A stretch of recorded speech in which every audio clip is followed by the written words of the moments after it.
Holes, Hearts, and Things. Written by Christina Curtin, April 30th, 2023. I just had the longest sonogram of my life. I was on the table for about an hour as the tech slid the probe around my stomach, checking to make sure this little nugget is all good. If you have a baby after the age of 35, you're basically considered old as fuck, and they want to be sure nothing is developmentally or genetically wrong with your wee one because you are basically dead inside, according to the medical community. But, bonus, this means you get extra tests and ultrasounds throughout your pregnancy. I was considered old with EV2, but they never did this intense amount of testing. Maybe 40 is a whole other ballgame. Maybe it's just because I had to switch OBs and this is the way they run things. Whatever the case, my ass was on that table for an hour, viewing the videos and images of baby girl number 4, which is growing inside of me. But the time spent watching her wasn't what made the appointment seem so very, very long. Okay, so sonograms are weird. The tech went about measuring and confirming things I never thought to worry about. She confirmed both eyes were in place. Okay, that's good.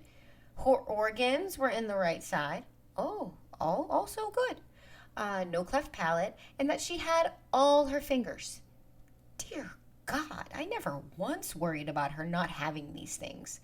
All these babies I had growing in my stomach, and I never once thought about them not having eyeballs. But that's a thing, I guess. A baby could be born without an eyeball. And honestly, I would kind of want to prep for that before birth. It would be alarming to go through labor and then have them lay a one-eyed pirate baby on my chest unexpectedly. But she's good in all those areas. Necessary body parts aside, the main reason the appointment took so long is because they also did an echocardiogram on her.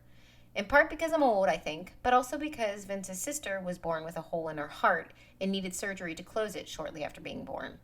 Since those things can be hereditary, they wanted to check out little Nugget's heart.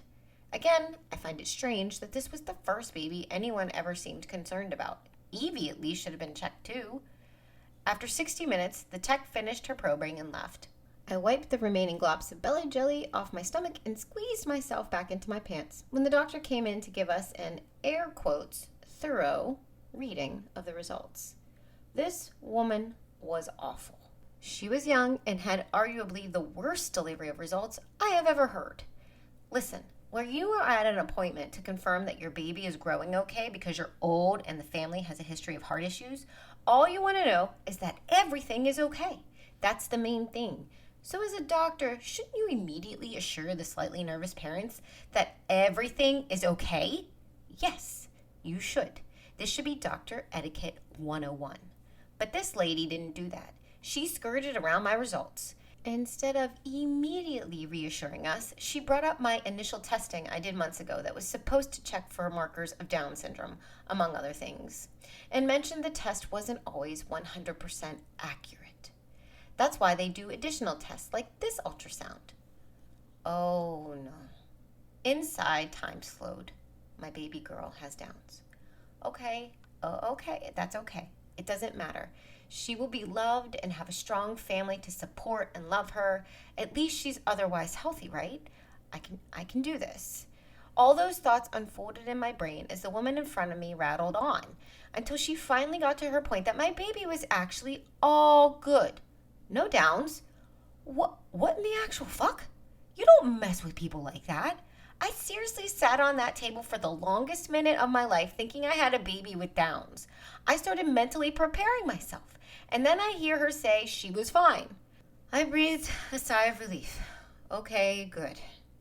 The prepubescent doctor then proceeded to talk about the echocardiogram results in an equally horrible manner. She says, "We did see something concerning." Then she paused as she brought up the video of baby girl's heart on the screen. She pauses. Who does that? She then dramatically goes on to say the baby girl has a hole in her heart. I immediately started to choke up as I saw the red flow from the one side to the other where it wasn't supposed to. Time slowed down for me again. I started again preparing myself for the challenge of what that could mean. She proceeded to talk about the hole, giving me details and shit that I was zoning out on until I heard her transition. Wait, guess what? Holes in hearts are actually kind of common. What? Holes in organs where holes are not supposed to be are common. How is this possible? Who knew?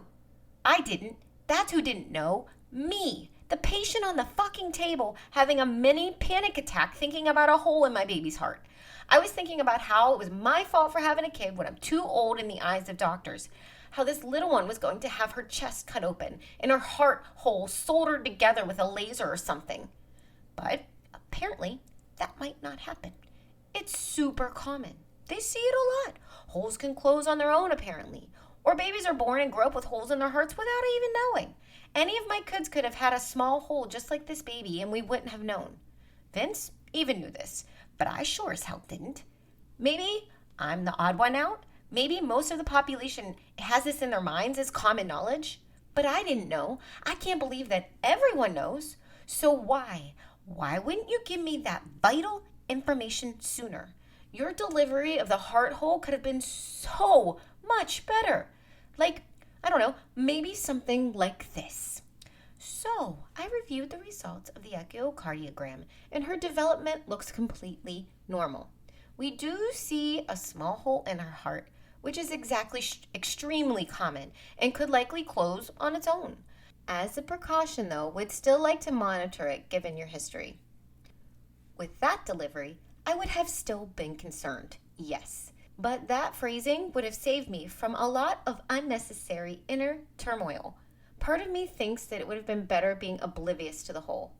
If it's so common, I could have gone through my remaining weeks of pregnancy without that specific worry. Sure, I'm happy knowing that she has eyeballs, 10 fingers, and 2 kidneys. But knowing she has a small hole in her heart is weighing on me. I'm going to try to not focus on it, though, and rest in the assurance that this is very common. That when this little peanut pops out in late August, early September, everything would have fixed itself.